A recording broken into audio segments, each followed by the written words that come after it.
O mercado está armando a maior armadilha para os ursos agora? O mercado está em queda, tudo no vermelho, suportes rompidos, 45 mil empregos perdidos em uma semana. Mas não desista ainda. O Fed está preparando um coquetel para 2026 que pode realmente te animar, beleza? Afrouxamento quantitativo é uma reviravolta que está chegando e que pode transformar totalmente a queda em uma recuperação impressionante. Então, fica comigo. A Hopium pode ser o filtro de roteiro que você procurava. Agora, vamos definir alguns termos. Tudo bem? Muitos associam cortes de juros diretamente a afrouxamento quantitativo, como se fosse o Fed recomprando títulos. Não é bem assim. Cortes de juros parecem um afrouxamento porque tornam o empréstimo mais barato, mas eles não colocam dinheiro novo no sistema de verdade. Só para deixar claro, quando baixarem os juros, o mercado imobiliário destrava, e isso traz mais tranquilidade para a economia. Os cortes de juros atuam na ponta curta da curva. O Fed reduz os juros para incentivar empréstimos, aumentar gastos e estimular a economia. É indireto. O Fed basicamente está dizendo: aqui está crédito barato, vá usar. Na maioria das vezes, isso já resolve. QE é algo totalmente diferente. O fim do aperto quantitativo em 1º de dezembro não equivale a afrouxamento quantitativo. No QE, o Fed cria dinheiro eletrônico para comprar ativos como títulos do Tesouro e hipotecas. Essas compras aumentam a liquidez no sistema financeiro, reduzem rendimentos de longo prazo e elevam preços em geral. Ações, títulos, criptomoedas, o que for, não é incentivo, é forçar liquidez no mercado. Vamos passar por isso mais uma vez. Em termos simples, o Tesouro dos Estados Unidos emite títulos. O mercado compra esses títulos, incluindo o Fed. É aqui que a mágica acontece. Durante o aperto quantitativo. Quando esses títulos vencem, o Fed não reinveste o dinheiro. Ele recebe de volta. Ele simplesmente deixa expirar. Ele faz o dinheiro sumir do sistema. No afrouxamento quantitativo, ocorre o contrário. Quando o Fed recebe dinheiro de volta de títulos que venceram, ele usa esse dinheiro para comprar mais títulos. A demanda extra eleva os preços dos títulos. Então, um título de $1.000 pode começar a ser negociado por $100 e $100, mas o pagamento de juros é fixo. Por exemplo, com juros de 5%, o rendimento anual é de $50. O rendimento diminui, pois o preço do título subiu de 5% para cerca de 4%. 5%. Investidores experientes evitam baixos rendimentos e migram de títulos para ações e criptomoedas buscando maior retorno. Essa rotação, junto com toda a liquidez nova, é o que impulsiona os mercados. A diferença fica clara ao analisar a história. Em 2008, o Fed reduziu as taxas a zero. Isso foi resposta a uma grande crise, mas os mercados seguiram caindo. A liquidez só retornou e as ações acharam fundo com o início do QE1. O mesmo ocorreu em 2020. Os cortes de juros vieram antes, mas foi o QE ilimitado que de fato reanimou os mercados e iniciou uma das maiores altas da história. Cortes de juros podem ocorrer sem colapso. Geralmente, são resposta a grandes disfunções econômicas. Mas já tivemos um ótimo exemplo no passado de quando os cortes de juros acontecem. E eles não destroem tudo, pelo menos não imediatamente. Isso foi na bolha das empresas.com, quando cortaram os juros nos anos 90. Depois, tudo subiu muito.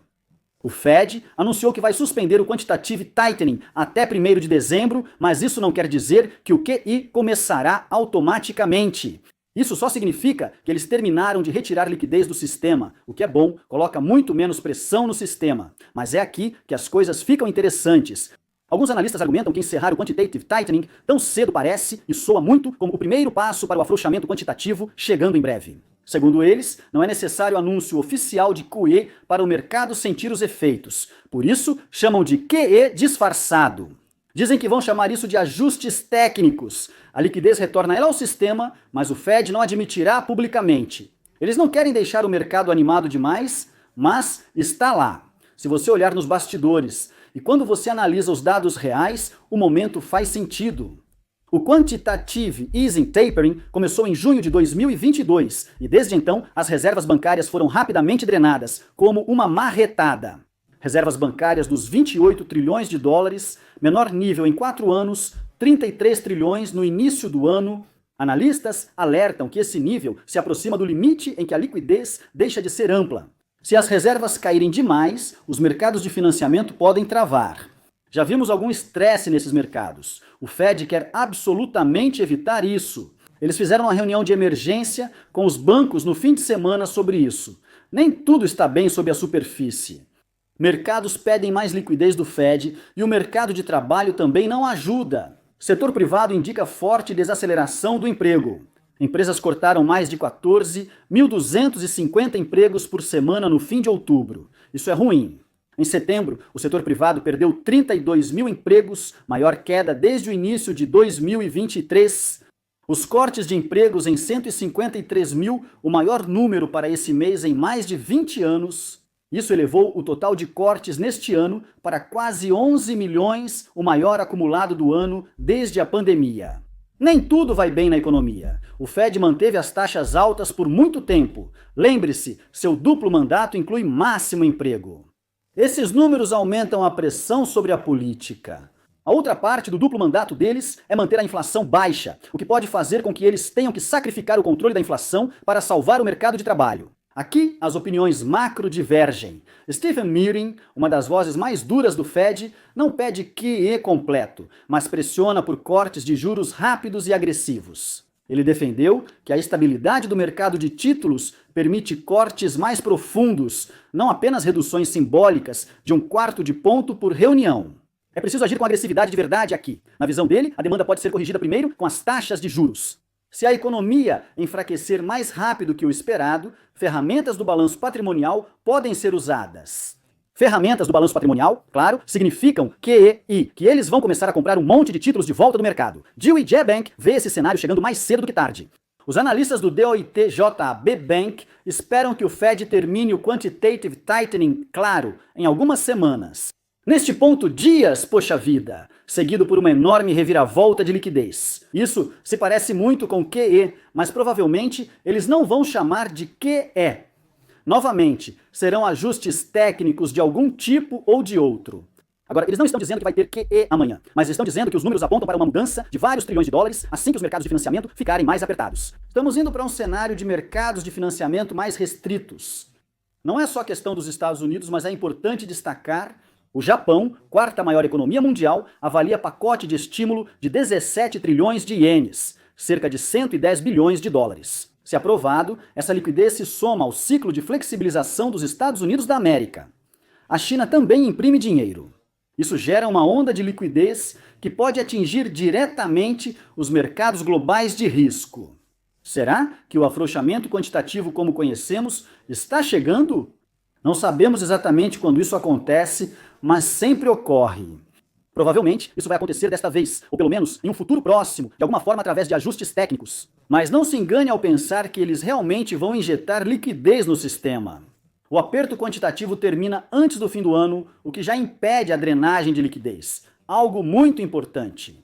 Além disso, pessoas de dentro do Fed, como Meering, estão defendendo cortes de juros mais profundos e rápidos. Aliás, agora ele não está mais sozinho, o que pode agitar ainda mais o mercado. Com o mercado de trabalho fraco, o Fed pode não oficializar o QE. Mas a liquidez precisa fluir. É isso que os mercados respondem, e a história mostra que quando a liquidez volta a fluir, os ativos de risco tendem a se beneficiar mais. Às vezes é preciso alguma turbulência. Acho que estamos vivendo isso. O fechamento do governo começou a travar o sistema. Tenha cuidado, haverá correções. Às vezes é difícil, mas o palco está pronto. Os cortes de juros do QTN aceleram o stealth. O QE entra em ação. Os mercados podem não subir rapidamente, mas o cenário favorece cada vez mais ativos de risco. As condições financeiras não estavam tão frouxas há muito tempo e estão ficando ainda mais frouxas. Nas duas últimas vezes em que esse cenário aconteceu, ajudou a tirar os mercados das recessões. Imagine o que pode acontecer se isso ocorrer na atual tendência do mercado de ações. Mas eu acho que a economia real, até certo ponto, esteve em um período recessivo e isso vai chegar ao fim em breve, assim como as políticas do Fed vão mudar. Se quiser acompanhar ações, previsões de criptomoedas e mercados, Temos uma newsletter incrível. É de graça. Tem um link abaixo. Confira. Obrigado por assistir.